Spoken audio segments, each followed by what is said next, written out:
Dengan sihirku, aku mampu menciptakan sapu halilintar yang dapat mengantarmu keluar angkasa. Saya pribadi, Kakang Batik Madrim, dan Suliwa. Lihat, kelihatannya mereka sudah mau mulai.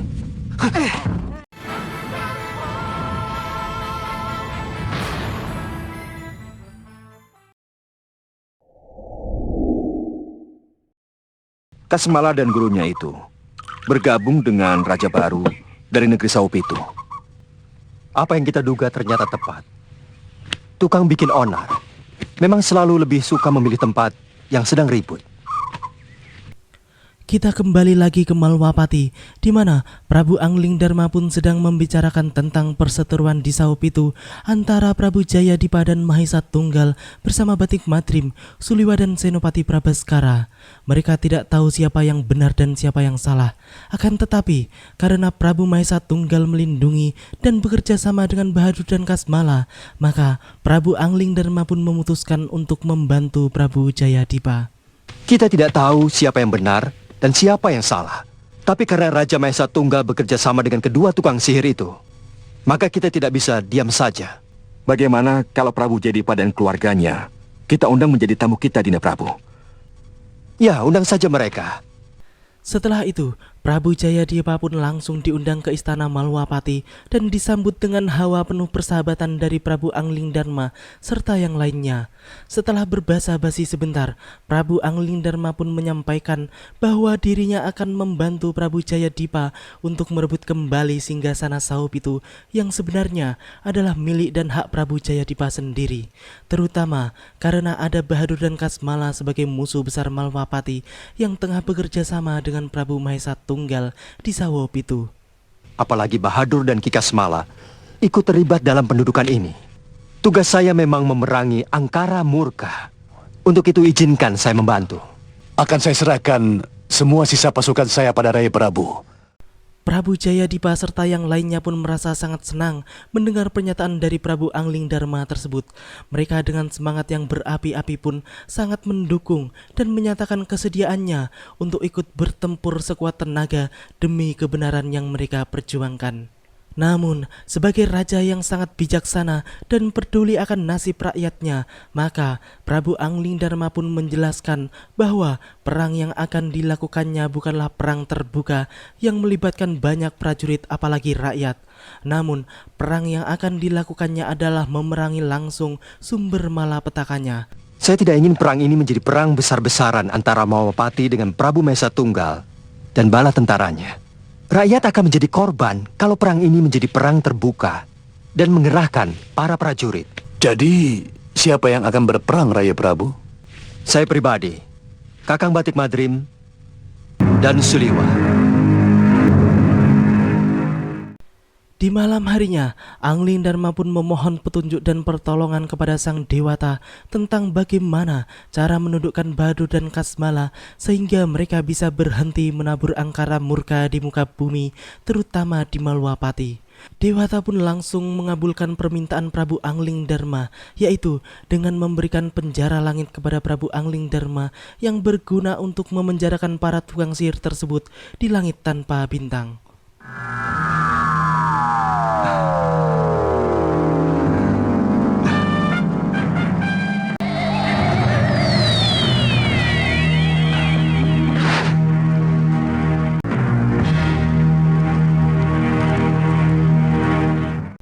Keesokan harinya, Angling Dharma pun membeberkan rencana penyerangan ke Saupitu yang akan dilakukannya bersama Patih Batik Madrim dan Suliwah.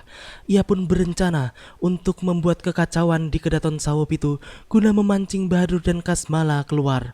Baru setelah itu, ia akan melakukan sesuatu untuk menundukkan mereka berdua.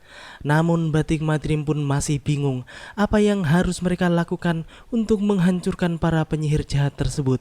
Angling Dharma pun kemudian memamerkan penjara langit yang didapatnya langsung dari tangan dewa, sehingga membuat Batik Madrim dan Suliwah merasa kaget dan takjub karena sejatinya yang memiliki penjara langit hanyalah para dewata. Tarik keluar kedua penyihir itu dari Saupitu.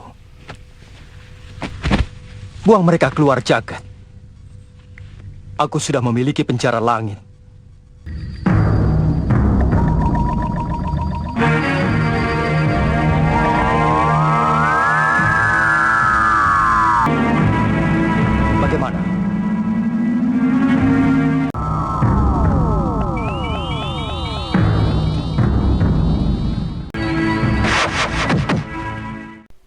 Di Sawo Pitu, terlihat pria mitra datang lagi bersama istrinya setelah diusir dengan paksa oleh Prabu Mahesa Tunggal karena permintaan dari Bahadur yang telah mengancamnya. Pria mitra pun menyampaikan maksud utama dari kedatangannya ke Sawo Pitu, yaitu untuk melanjutkan pertarungannya melawan Bahadur dan Kasmala. Saya datang ke sini terutama untuk melanjutkan pertarungan saya yang belum selesai dengan Bahadur dan Kasmala. Setelah menanyakan keberadaan Bahadur, tiba-tiba makhluk iblis suruhan Bahadur pun muncul dan segera menyeret pria mitra untuk dibawa ke hadapan Bahadur. Di lain sisi, terlihat Prabu Angling Dharma, Batik Matrim dan Suliwah pun telah hadir di tempat tersebut. Angling Dharma pun menunggu waktu yang tepat untuk bertindak. Kandapati, Ya, lihat. Kelihatannya mereka sudah mau mulai. Pria mitra pun segera memulai pertarungannya melawan siluman suruhan Bahadur dan Kasmala, sedangkan istrinya Padmasari hanya sebagai penonton saja.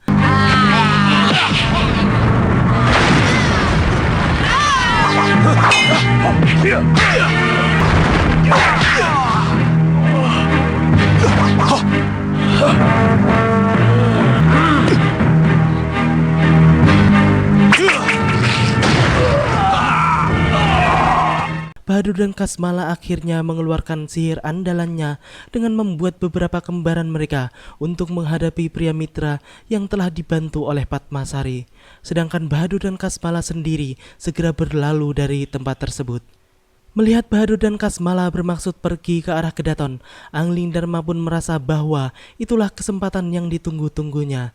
Ia pun memerintahkan kepada Suliwah untuk diam di tempat tersebut sembari menonton akhir dari kelanjutan pertarungan pria mitra tersebut. Sedangkan Prabu Angling Dharma sendiri dan Batik Matrim segera mengejar Bahadur dan Kasmala ke arah Kedaton.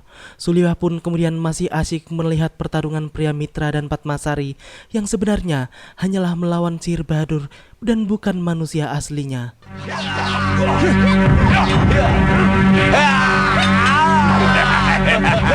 Jalan. Nah, ini kesempatan yang kita tunggu. Ya, Mereka lari ke arah Kedaton. Suliwah, tunggu di sini. iya Gusti. Lihat akhir dari perkelahian mereka. Baik Gusti. Kandapati, Ya, mari ikut saya. baik. Di Kedaton Sawo Pitu, Bahadur dan Kasmala yang merasa telah diadu domba oleh Prabu Mahesa Tunggal pun akhirnya marah dan mereka bermaksud membakar Kedaton tersebut beserta penghuninya. Namun, ketika Bahadur mencoba untuk membakar dengan api sihirnya, tiba-tiba saja muncul petir disertai hujan yang akhirnya membuat api Bahadur kalah dan tidak mampu membakar Kedaton tersebut. Bahadur pun menjadi sangat kaget melihat kenyataan tersebut. Apalagi tak lama berselang setelah itu, Angling Dharma dan Batik Matrim pun tiba-tiba muncul di hadapan mereka. Yang pastinya, Angling Dharma lah yang membuat apinya tidak mampu untuk membakar tempat tersebut.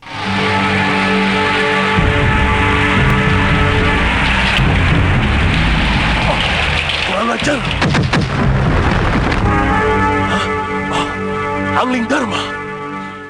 Kemudian Prabu Angling Dharma terlibat perang mulut dengan Bahadur, yang akhirnya Prabu Angling Dharma pun mengancam Bahadur untuk memenjarakannya di penjara langit.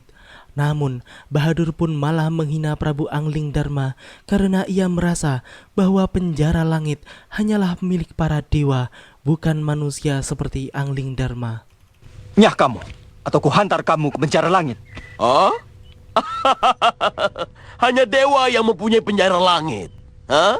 Hei, dengan sihirku, aku mampu menciptakan sapu halilintar yang dapat mengantarmu keluar angkasa. Ketika Bahadur akan mengeluarkan sihir sapu halilintarnya, Angling Dharma pun segera mengeluarkan penjara langitnya, yang kemudian membuat Bahadur dan Kasmala kaget bukan main, karena mereka berdua sama sekali tidak menyangka bahwa Prabu Angling Dharma mampu mendatangkan penjara langit tersebut. Mereka pun akhirnya terseret ke dalam penjara langit milik para dewa tersebut.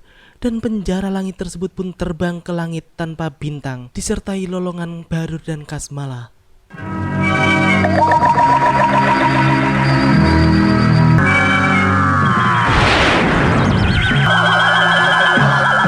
Penjara langit.